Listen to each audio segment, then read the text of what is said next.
Hello and welcome to Safe Schools. I'm Curtis Graves. And I'm Andy Howard. Andy, we are back at VIGOR, man. That's right, man. The school at Spirit built. How about that? The school that what? Spirit built. Wow, okay. How about that? That's VIGOR's moniker, man. They go by that name. I didn't know that. Okay. Yeah. We're in the technology facility recently created here at VIGOR High School. It's part of their signature academy is their technology program, and they have created a new technology facility on the campus, and we're taking advantage of the opportunity to use that technology facility for our studio today. And we have a great show today. We have an excellent show today. I'm really excited about it, actually. I see it on your face, man. I am. There it is.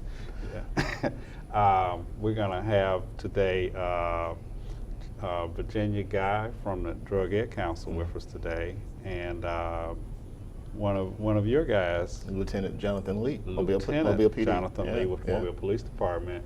Between our conversation with Virginia and Jonathan, I think we're going to have a great dialogue today. We're going to talk about some important stuff, and I think our audience is going to really enjoy the show. Okay. I'm excited. Well, let's do it. We'll be right back. All right. The Environmental Studies Center is a natural sciences education facility designed to provide unique learning experiences. In addition, wildlife rehabilitation plays a vital role each day at the center. Featuring more than 500 acres of rich woodlands, the center affords teachers, students, and the general public an opportunity to experience firsthand the natural environment. Environmental Studies Center. It starts with us in the Mobile County Public Schools. The more parents are involved in school, the more likely it is a child will succeed. Children with involved parents and attend school regularly make better grades and have better social skills. Every involved parent makes a difference. Get involved. Ask about your child's day. Explain how your education matters. Parent involvement, it matters. You can find more information on parent involvement at mcpss.com.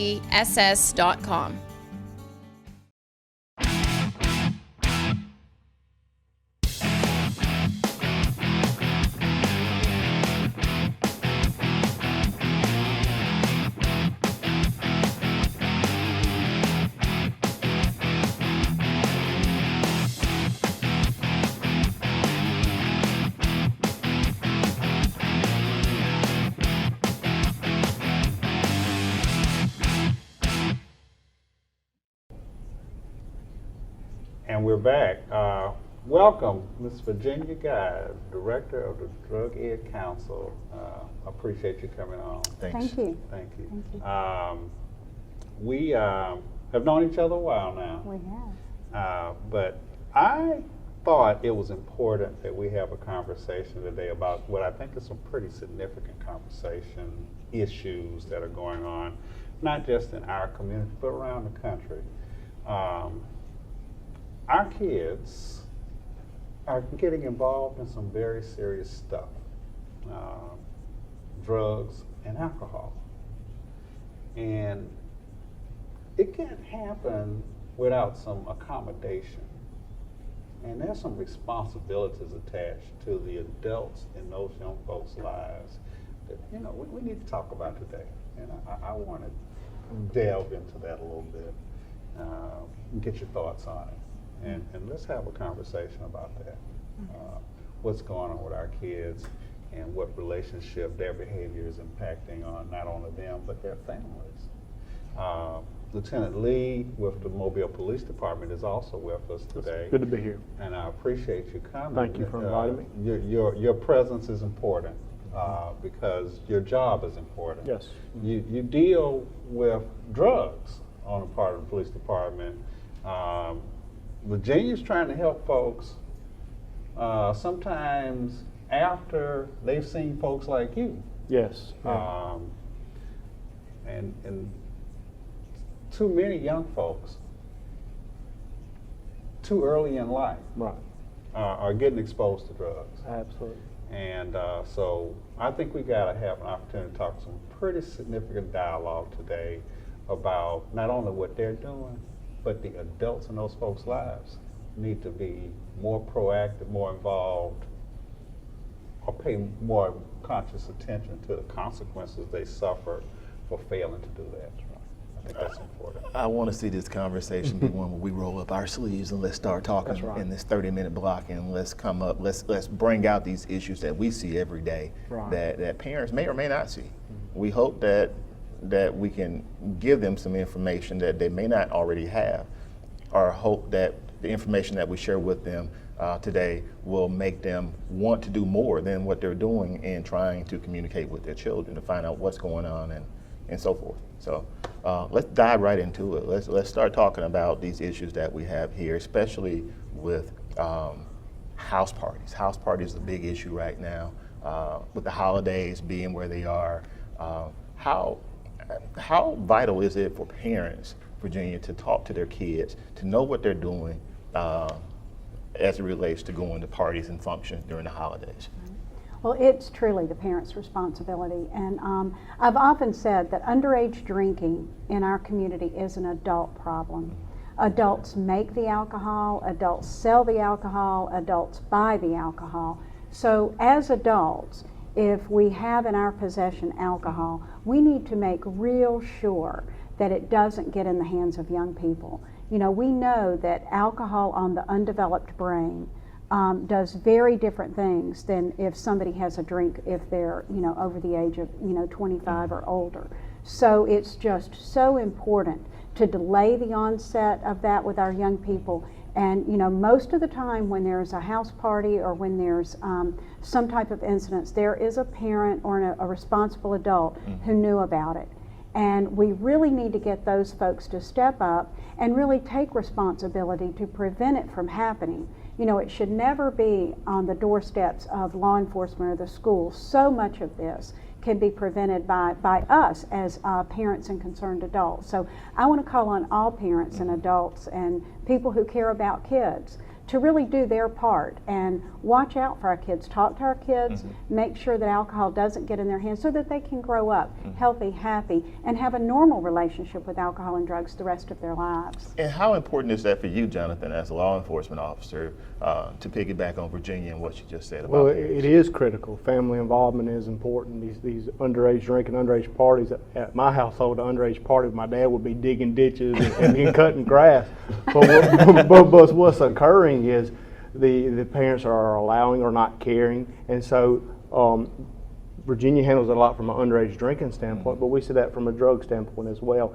And oftentimes drinking is a gateway to drugs, marijuana use, things of that nature. So you have to be ever vigilant, asking your kids questions. Where are you going? What are you doing? This is important things. But what do you say to a parent who says, why do I have to ask them where they're going? Yeah. I mean, you have so many parents, like you said before. Right. Before we sat down here, we talked about parents and parents being so close to their kids to where they're not really being the parent, they're being the brother or sister. I really think it's so important that parents understand brain development. We didn't know this until about 10 years ago, but we used to think that the brain was fully developed when it filled the cavity of the head, which was probably maybe about age 13 or 14. Now we know that it's still being hardwired in the very important frontal lobe section, which controls all of your judgment, your executive functioning, your emotions. That's not completely hardwired until you're in your early 20s.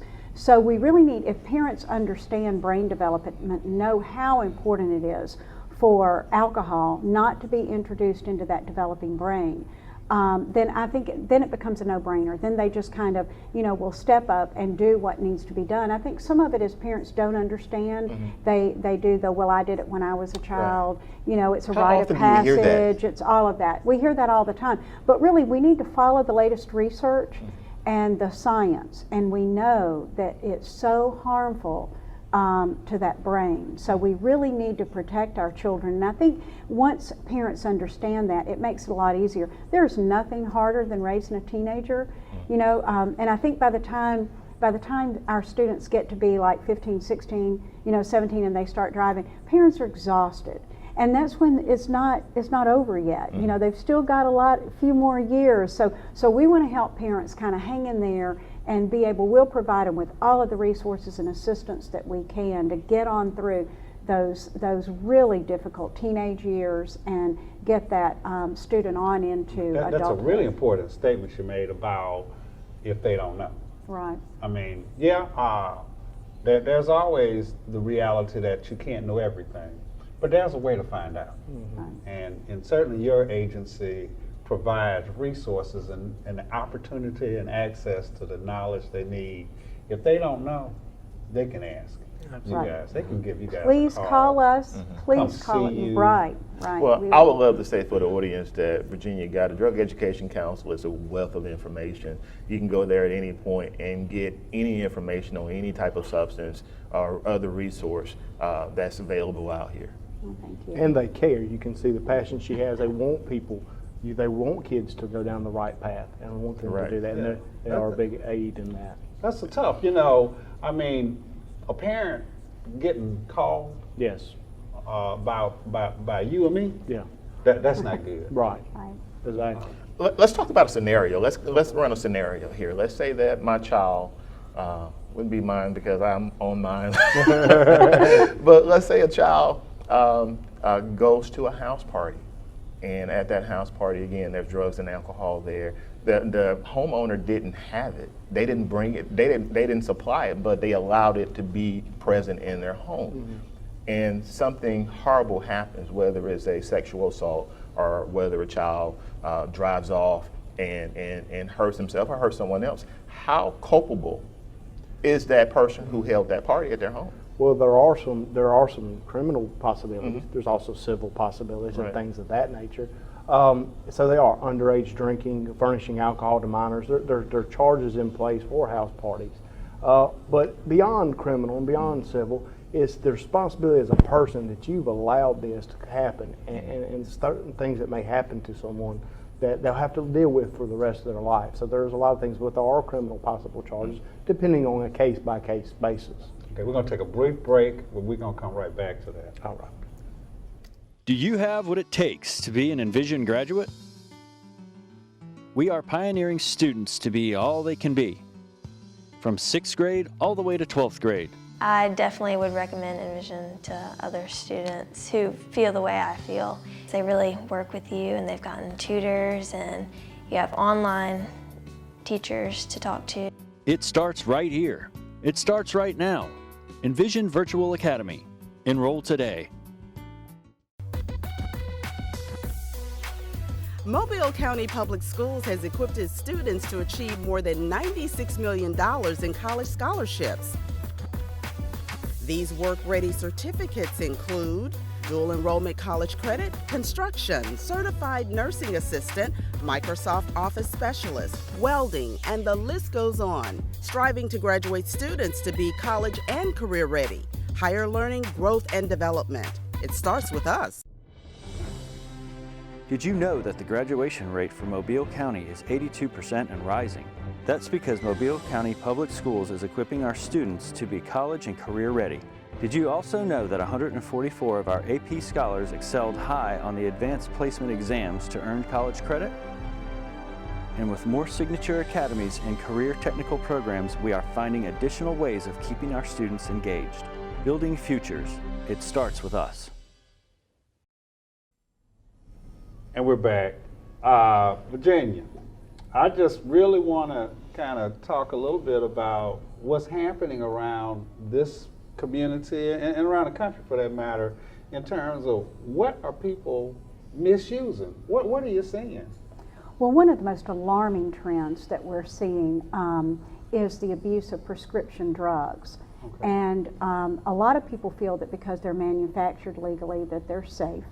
And so they start taking these opiates, primarily they're opiates, and then that leads to, once the physician no longer will prescribe, then that leads to trying to find them on the street, and then that leads to heroin. So we're seeing a huge surgence of heroin again in our community, and that is extremely alarming because that's incredibly dangerous, but it does the same thing in the brain as the opiates. So anybody taking a prescription painkiller needs to be very careful to take it the shortest amount of time that they need to take it, and if they feel like they're becoming too dependent, to seek help for that in the beginning so that it doesn't lead, and then again to keep these prescriptions out of the hands of our young people.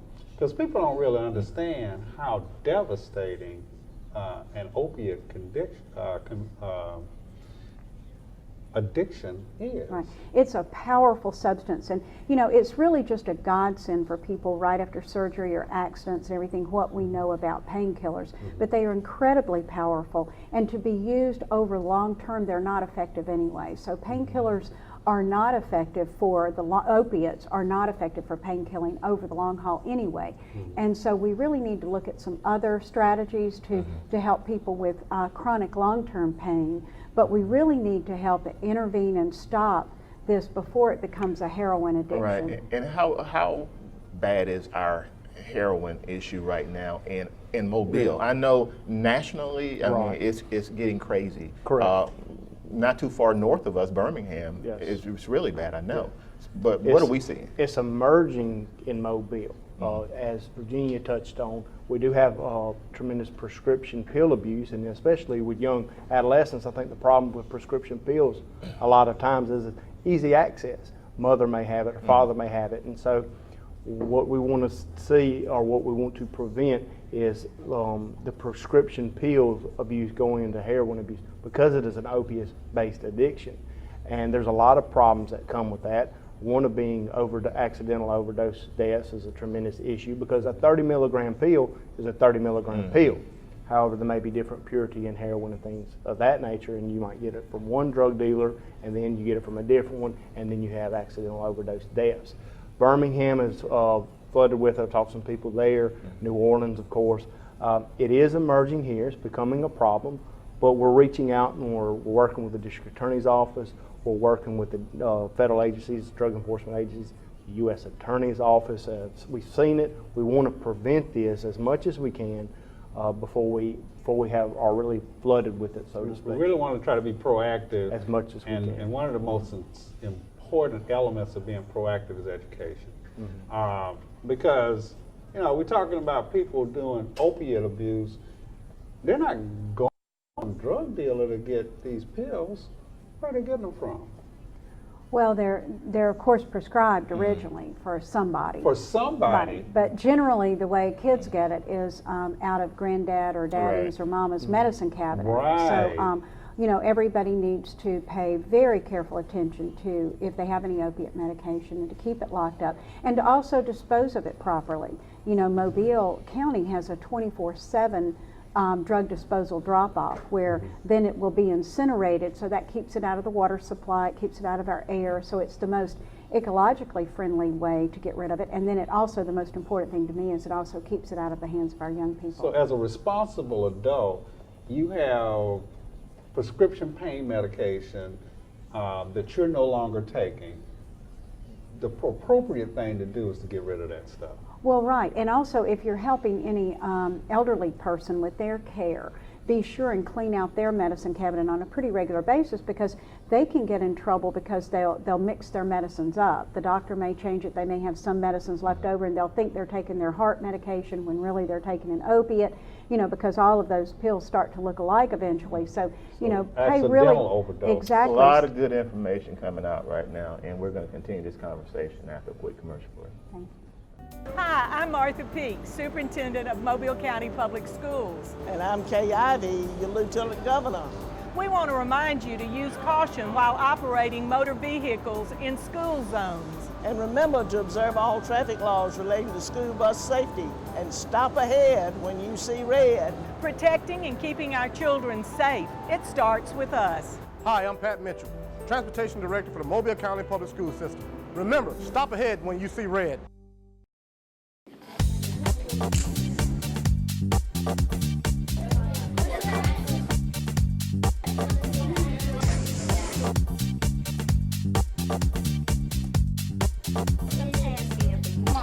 Smartboard, that's right.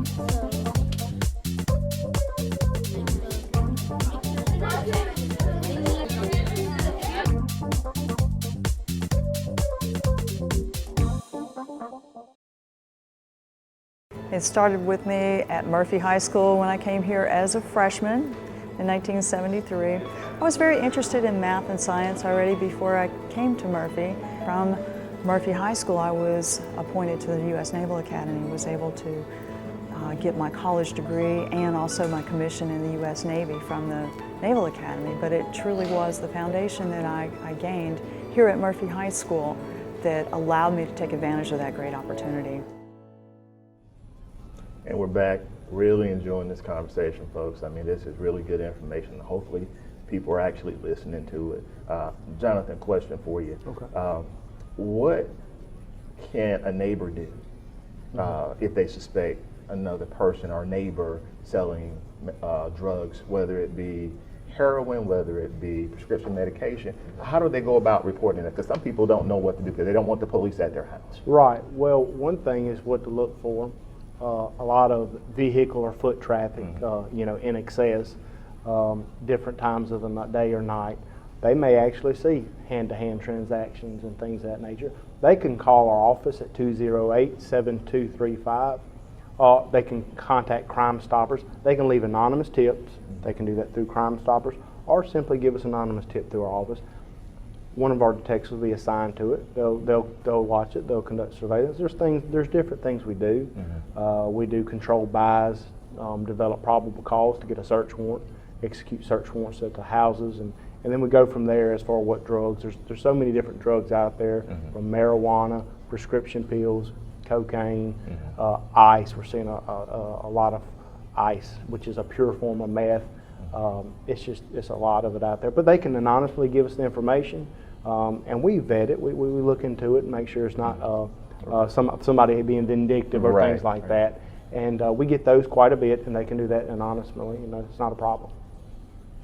Yeah, everybody can be a videographer nowadays. Yeah, that's exactly right. You got a telephone. You got a way of knowing of documenting what's going on out there. They can anonymously do that if they choose to do so. I think another good thing that's in place right now for this community is that with the Drug Education Council, if a parent suspects that their teen is using drugs, they can come to your office, right, Virginia?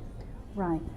We have an anonymous drug testing program where we will, it's not just confidential, but it's anonymous, so there's no chain of custody. We can talk with the parents and they can determine what they're going to do if the test comes out positive or negative. Right. We encourage parents to use that as a prevention tool too, to give their child one more reason not to use when they're out with their friends. And then we'll also work with the family and, you know, one-on-one to see how that particular family can be helped. Now, that's a good lead into the weekend, isn't it? Okay, so, Mom, can I go to the party? Sure. We'll be going by the Drug Ed Council on Monday. So, you should have a good time and understand that if something's wrong, we'll see. Yeah. I mean, I think we all realize that as parents, you know, we don't always get it right, but we should try to get it right. And part of that is communication. With our children. How important is it from where you sit, Virginia, and from where you sit, Jonathan, is it for parents to get engaged in conversation with their children about drug use and prevention of drug use, because we know what it leads to. It leads to disaster. Right. I think it's for a mother and a father to have to come together and talk to them, so not try to be their friend, but be their parent, and show them what the future can be if they continue down the path of drug use. Unfortunately, oftentimes it can be incarceration. It can be violence in some communities. And it's critical to have that, and it's important for them to have that from a mother and a father standpoint. And if you have that, you tremendously reduce the chances of them. Kids oftentimes, I believe, just want to know someone cares, and they want rules and groundwork to be established. Yeah, I know I said it to my kids. They didn't appreciate it at the time, but I used to say it anyway. I'll be your friend later. Right. But for now, I got to be your parent. Kind of like them underage parties my dad would throw. That's important. Tips, if we had any tips, suggestions, I'm asking you guys to brainstorm right now. What would you ask a parent? What type of questions would you ask a parent of a child who has a child who's going to a party or who's going out and unsupervised? The main thing is to know where the party's located. You know, we think that parents need to know all of their kids' friends and their friends' parents. and talk to them. Don't wait until they're invited to the party on Friday night, but when they first start hanging out together, get to know them and express your views about underage drinking and drug use, and make sure that that parent has the same values that you do, and make a deal with that parent that you won't allow alcohol and drugs at your home and you expect them to do the same at theirs. Parents really will buy into that. It's a lot easier to parent when you've got several parents together sending the same message. Right. It's crazy. Virginia knew my mom, so she knows this is the truth. But when we were kids, when somebody showed up at the house, what's your name? First and last. What's your parents' name? Right. First and last. Where do you guys live? You know, where do you folks work? My parents had no shame about asking those questions, because if something happens and you got to call you guys and you say, well, where was your child last seen? Well, they were with Day Day. Yeah. Who is that? And it's important to know who they are, because when you come with possession laws, you have constructive possessions. If you have if somebody, let's say you're riding in a car with somebody that you don't know, and there's drugs in a common area, and that person doesn't claim it, it's possible you both would be arrested. So it's very important to know. So you let your kid drive your car. Yes. And then they put some people in the car with you, in your car. And drugs are found in a common area? That's a problem. We have about 2 minutes left before we wrap up. Okay. And what I want to ask you, Jonathan, is this. We want to avoid arrest. People don't realize that law enforcement, their goal is not to arrest. Right. It's to prevent, and it's to keep the community safe. And sometimes that has to be where someone has to be arrested. But what are some of the things that we can do as a community, as parents, to keep that from happening? Well, I think you hit the answer. No arrest is the best arrest in that scenario.